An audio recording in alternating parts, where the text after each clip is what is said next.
I tell people what I do, I often get intriguing remarks. One response that I get goes a little something like this: finding work is difficult, right? I'm not sure I could do that. How do you do it? So today I'm going to talk about the F word, failure. And while I'm at it, I'm probably going to talk about its stupid little offspring, fear. For starters, finding work isn't easy. I've heard no many more times than I've heard yes. And I used to get so bogged down by the no's as the ultimate defeat. But I've had to let that go over time in order to survive in this business. In the world, really. So a no or a failure don't hold the traditional meaning or the negative context as it once did for me.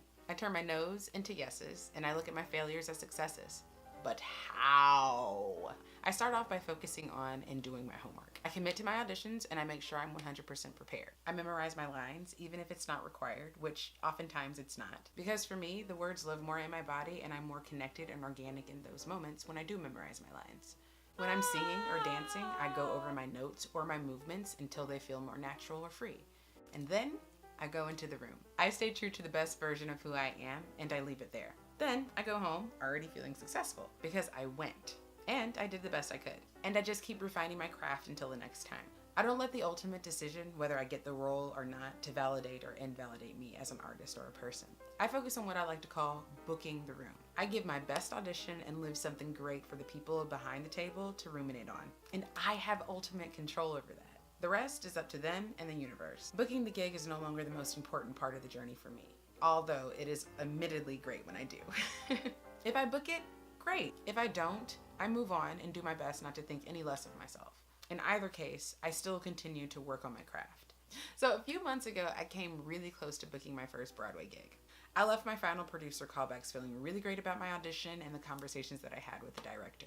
I thought it was mine, and in just a matter of time, I would have a call from my manager telling me the good news. I was even thinking about how to get tickets for my family to come to my opening night. But a few days later, my manager contacted me and told me that they'd moved in another direction and that they'd keep me in mind. I wasn't devastated, but it was a bit of a blow. So I let go of my temporary plans to move up north and I just pressed on. Fast forward a couple of weeks. I get a call from my agent telling me that I booked a co-star role in a dream television show of mine. This opportunity, by the way, would not have occurred if I'd gone to New York. So Broadway didn't happen for me. Yet. But I know I booked the room for that gig and the production team was moved by my work.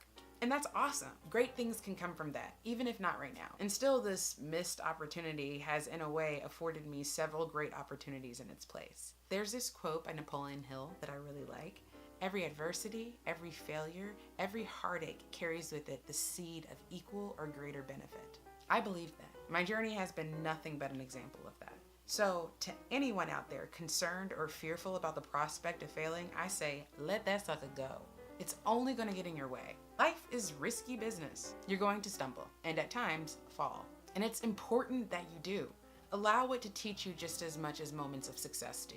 I would not be where I am if I let failure or its possibility keep me from trying. Don't be scared. Ain't nobody got time for that. If you mess up, learn and grow from it and push through. That's how diamonds are made. Hope this was helpful. I'll see you next time.